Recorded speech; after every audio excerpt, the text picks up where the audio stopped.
प्रभु जब अपनी शक्तियों का प्रकाश करते तो लगता है कोई त्रिभुवन में जिसकी रक्षा नहीं कर सकता।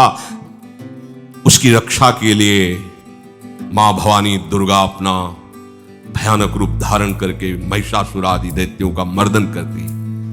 प्रभु है उस रूप में, दूसरा नहीं है। उनकी सामर्थ्य कितनी है? दुर्गा कोटि अमित अरिमर्दन। हरि की सामर्थ्य कैसी? अमित दुर्गाओं जैसी।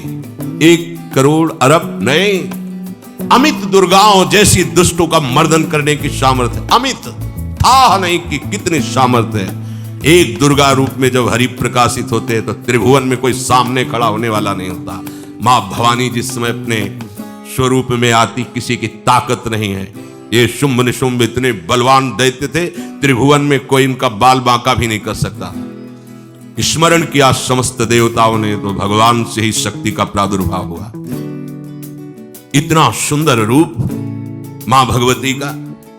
शुंभ निशुंभ के पार्षद घूमते रहते थे, उन्होंने देखा, जाके बताया कि आपके महल में जितनी सुंदरियां उसकी दासी बनने योग्य भी नहीं है, ऐसी सुंदरी का हमने दर्शन किया।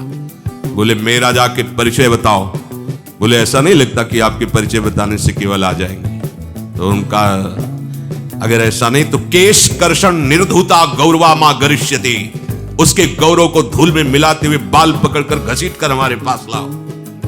मार्कंडेय उनके पार्षद गए और बताया हमारे मालिक शुंभ निशुंभ है, उनका आदेश है कि आप महल में चलो और आदर सहित, अगर आप ऐसा ना करते हैं तो मैं आपका निरादर करते हुए बाल पकड़कर घसीटते हुए ले जाऊंगा। देवी जी ने मुस्कुरा दिया और कहा अपने मालिक से कह दो जाकर के कि हम उसी की आज्ञा पालन करती है जो हम पर युद्ध में विजय प्राप्त कर ले। वो जाके बोले हाँ वो तो मतवाले, त्रिभुवन में कोई जोड़ ही नहीं था। आए और उद्दंडता पूर्वक वचन बोलने लगे। माता जी ने कहा तब तक बोल ले जब तक मैं मधु का पान कर रही हूं, बस ये पान करते ही तेरी जीवन लीला समाप्त हो जाएगी। ऐसा ही हुआ। जो ही पान करके सिंह पर सवार होकर गर्जना की, सारा का सारा अहंकार धूल दूसरी दुर्गा काट के फेंक दिया।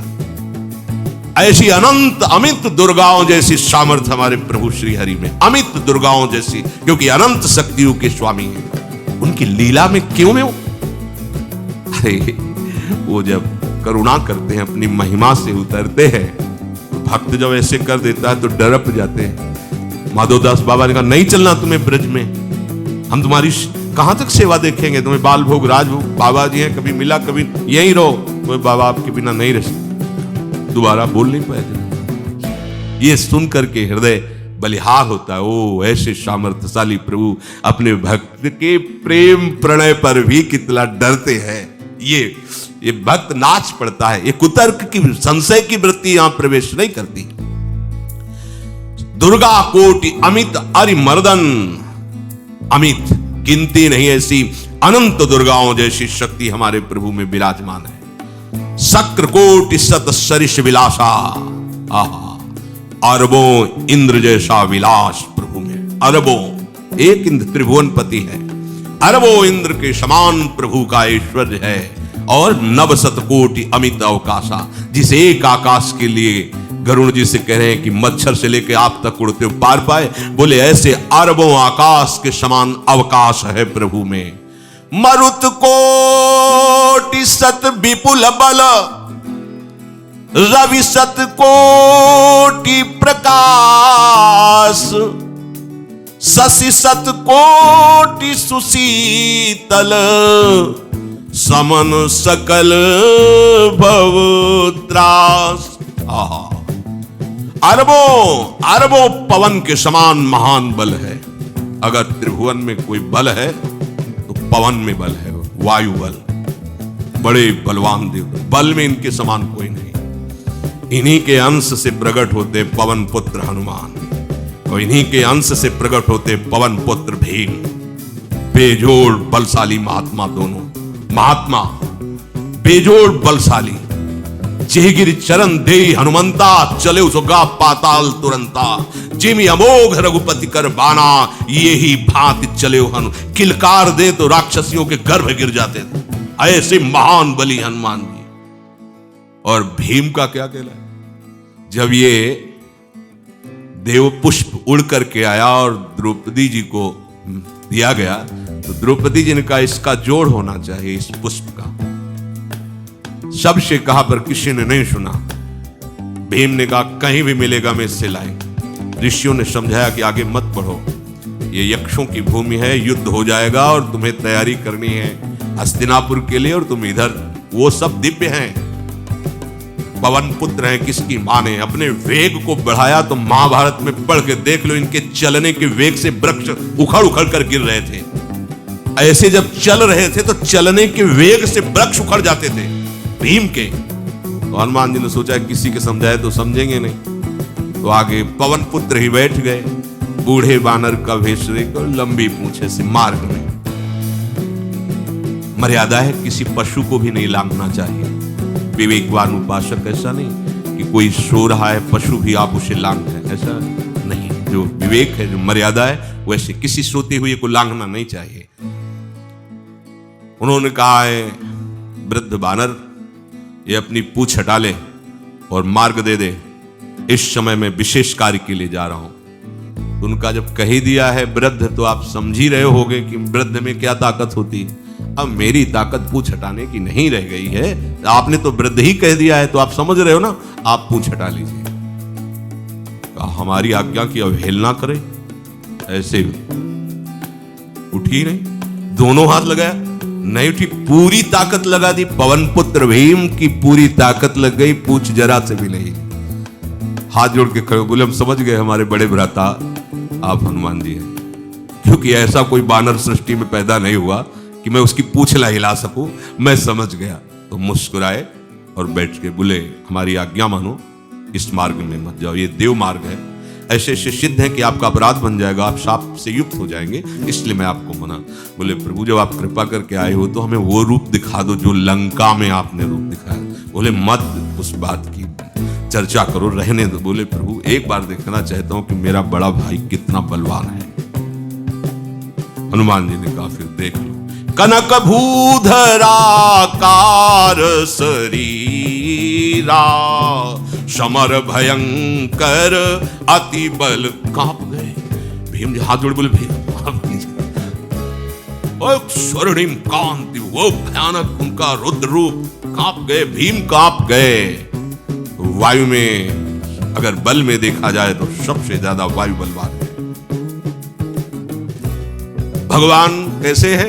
मरुत कोटि सत विपुल बल, अरबों वायु जैसी महान ताकत हमारे प्रभु में, संशय नहीं।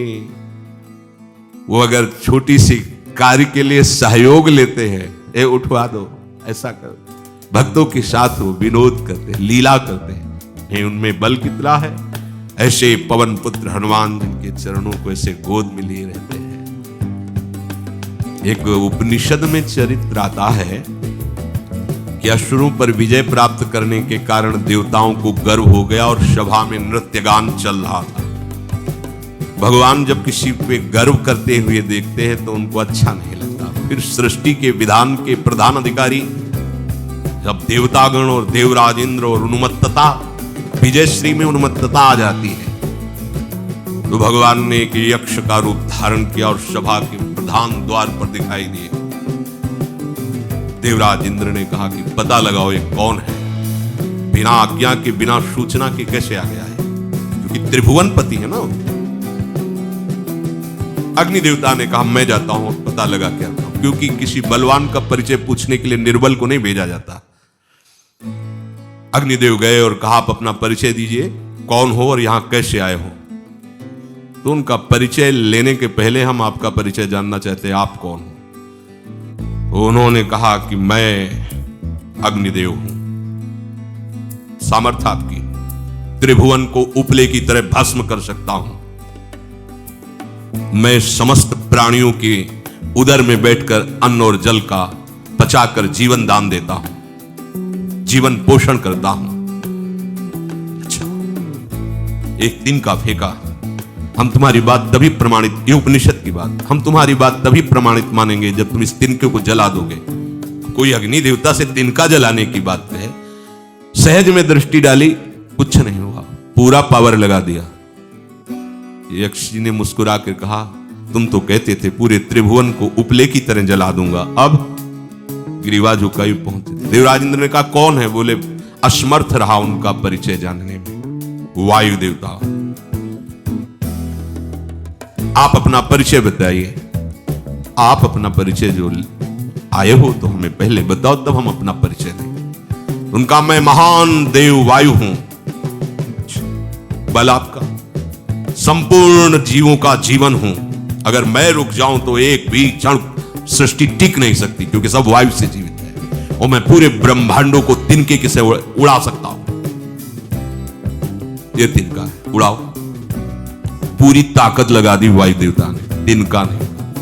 ग्रीवा झुकाई, वापस चले गए।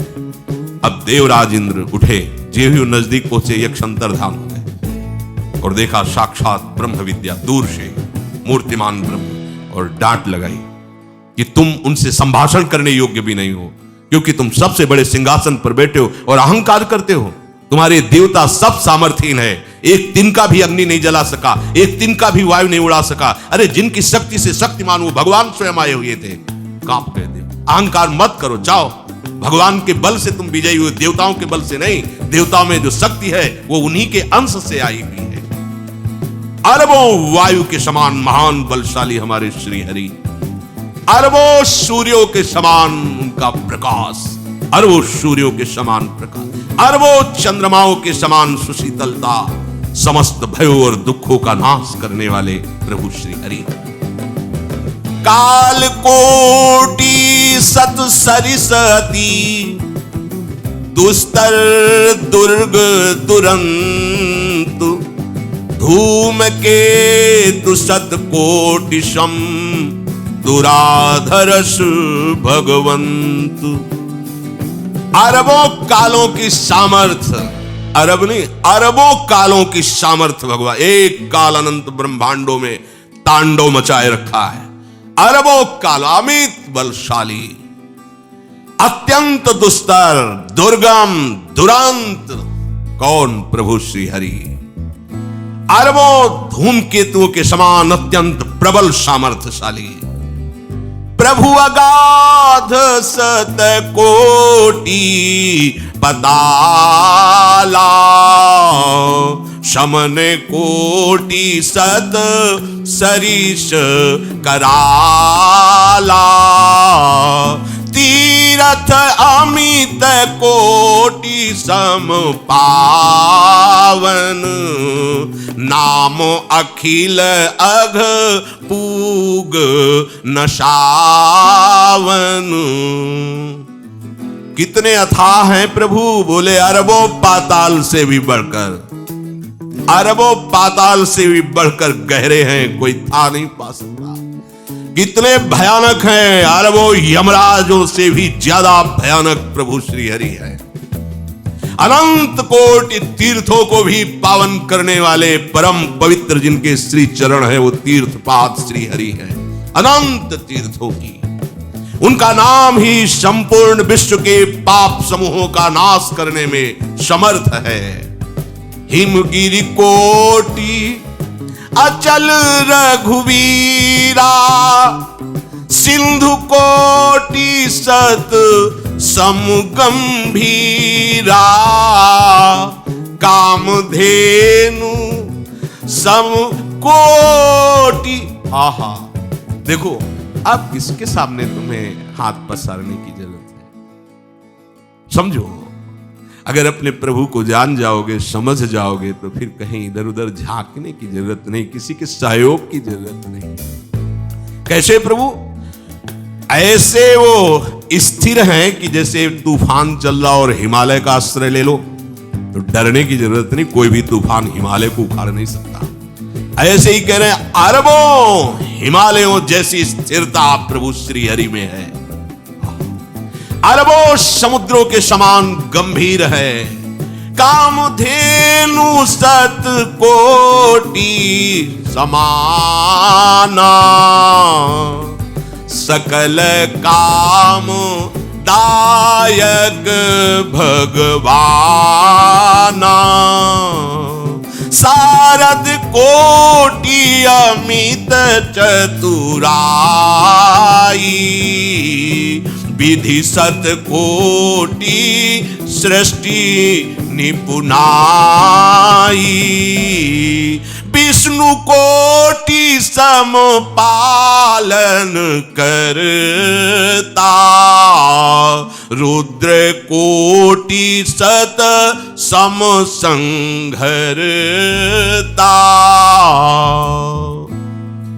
अरबों कामधेनुओं के समान प्रभु श्री हरि है। एक कामधेनु मिल जाए तो निहाल हो जाए है। हमारे श्री हरि कैसे अरबों कामधेनुओं के समान है। इच्छित कामनाओं की पूर्ति कर दे उसे कामधेनु कहते हैं।